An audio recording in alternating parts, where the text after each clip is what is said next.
Hello viewers, আসসালামু আলাইকুম। চলে আসলাম তোমাদের সামনে আরেকটা নতুন ভিডিও নিয়ে। আজকে তোমাদের সাথে আলোচনা করব কলেজে ভর্তির ক্ষেত্রে যে সাবজেক্ট চয়েস নিয়ে, অর্থাৎ যারা বিজনেস স্টাডি গ্রুপ আছো সেই বিজনেস স্টাডি গ্রুপে কি কি সাবজেক্ট থাকবে সেই সাবজেক্ট নিয়ে তোমাদের সাথে আজকে আলোচনা করব। তো চলো বন্ধুরা, আর দেরি না করে এখনই ভিডিওটা শুরু করি।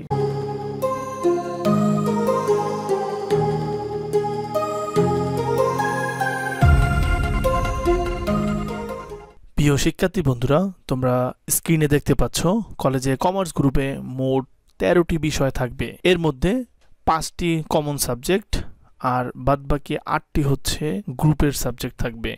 কমন সাবজেক্ট বলতে বোঝাচ্ছি বন্ধুরা কমার্স, আর্টস ও সায়েন্স, এই তিনও গ্রুপেই এই 5টি সাবজেক্ট থাকবে। তো চলো জেনে নেই এই 5টি সাবজেক্টের নাম। বন্ধুরা, তোমরা দেখতে পাচ্ছ স্ক্রিনে যে কমার্স, আর্টস ও সায়েন্স গ্রুপে যেই 5টি বিষয় থাকবে তার প্রথমটির নাম হচ্ছে বাংলা, দ্বিতীয়টির নাম হচ্ছে ইংরেজি ও তৃতীয়টির নাম হচ্ছে আইসিটি। বাংলা প্রথম পত্র এবং দ্বিতীয় পত্র, ইংরেজিও প্রথম পত্র দ্বিতীয় পত্র, শুধু আইসিটি একটি বিষয় থাকবে। এই মোট 5টা বিষয় হচ্ছে কমন বিষয়, যা আর্টস, কমার্স, সায়েন্স এই তিনও গ্রুপেই থাকবে। তো চলো বন্ধুরা, এবারে আমরা জেনে নিই যে শুধুমাত্র কমার্সের যে 8টি বিষয় সেই 8টি বিষয় সম্পর্কে। বন্ধুরা, কমার্স গ্রুপে হিসাব বিজ্ঞান প্রথম পত্র এবং দ্বিতীয় পত্র। তোমরা নবম শ্রেণীতে প্রথম একটি বই পড়েছ, কিন্তু এই কমার্স গ্রুপের যারা পড়বে এখন তাদের জন্য হিসাব বিজ্ঞানের প্রথম পত্র এবং দ্বিতীয় পত্র অর্থাৎ 2টি বিষয় থাকবে। বন্ধুরা, তোমরা জানো যে কলেজে 2টি বর্ষ অর্থাৎ ফার্স্ট ইয়ার এবং সেকেন্ড ইয়ার, এখানে প্রত্যেকটি বই প্রথম বর্ষের জন্য প্রথম পত্রগুলো এবং দ্বিতীয় বর্ষের জন্য দ্বিতীয় পত্রগুলো। এবার দেখো বন্ধুরা, আরেকটি কম্পালসারি সাবজেক্ট আছে কমার্স গ্রুপের জন্য, ব্যবসা সংগঠন ও ব্যবস্থাপনা। এটাও কিন্তু বন্ধুরা প্রথম পত্র এবং দ্বিতীয় পত্র আছে। এরপরে 2টি বিষয়ের নাম তোমাদের এখানে বলতেই হবে, উৎপাদন ব্যবস্থাপনা ও বিপণন, এখানেও প্রথম পত্র দ্বিতীয় পত্র।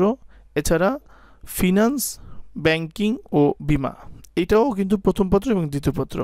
বন্ধুরা, এই যে 4টি সাবজেক্টের নাম পরপর বললাম, এই 4টি সাবজেক্টই মূলত কমার্স গ্রুপের সাবজেক্ট।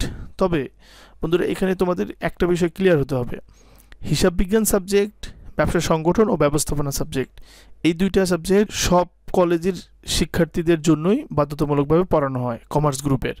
কিন্তু উৎপাদন ব্যবস্থাপনা ও বিপণন, ব্যাংকিং, ফিনান্স, ব্যাংকিং ও বিমা, এই 2টি সাবজেক্টের যে কোনো একটি সাবজেক্ট তোমাদের মেইন সাবজেক্ট হিসাবে রাখতে হবে, অন্যটি অপশনাল সাবজেক্ট হিসাবে রাখতে হবে।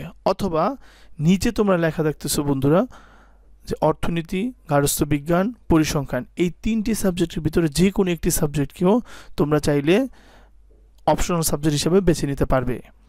অথবা এই 3টি সাবজেক্টের ভিতরে একটি সাবজেক্ট তোমরা চাইলে মেইন সাবজেক্ট হিসাবে বেছে নিতে পারবে। যদি তোমরা এই যে অর্থনীতি, গার্হস্থ্য বিজ্ঞান এবং পরিসংখ্যান থেকে যদি একটি সাবজেক্ট মেইন সাবজেক্ট হিসাবে বেছে নাও, তাহলে এই উৎপাদন ব্যবস্থাপনা ও বিপণন অথবা ফিনান্স ও ব্যাংকিং, বিমা, যে কোনো একটি সাবজেক্ট অপশনাল হয়ে যাবে। তো বন্ধুরা, আশা করি তোমরা বিষয়টি বুঝতে পেরেছো।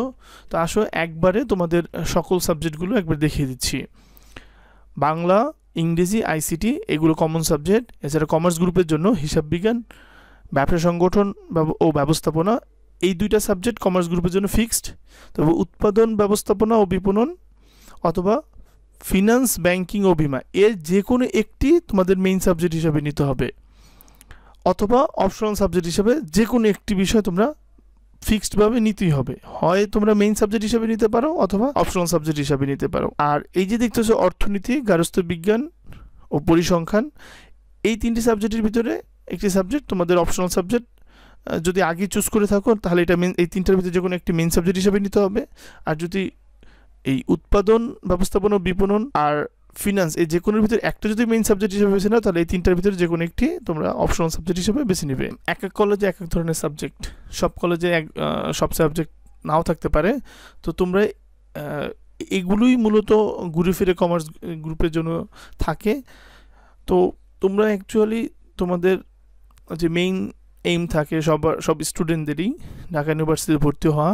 তো ঢাকা ইউনিভার্সিটি ভর্তি পরীক্ষায় কিন্তু এই বাংলা, ইংরেজি এর পাশাপাশি কমার্স গ্রুপের হিসাবে এই ব্যবসা সংগঠন ও ব্যবস্থাপনা, হিসাব বিজ্ঞান এই দুইটা আর উৎপাদন ব্যবস্থাপনা ও বিপণন অবলিক হিসাবে ফিনান্স, ব্যাংকিং ও বিমা, এই 2টা থাকে অর্থনীতি, গার্হস্থ্য বিজ্ঞান ও পরিসংখ্যান থেকে ঢাকা ইউনিভার্সিটি যখন ভর্তি পরীক্ষা তোমরা দিবে সেই ভর্তি পরীক্ষায় কোনো প্রশ্ন করা হবে না। তো বন্ধুরা, যাই হোক, আজ এই পর্যন্তই। আশা করি তোমাদের বোঝাতে পেরেছি। যদি তোমরা আরও কোনো কিছু জানতে চাও তাহলে তোমরা কমেন্ট বক্সে কমেন্ট করবে, আমি তোমাদের সেই কমেন্টের জবাব দিব। Thank you so much. আল্লাহ হাফেজ।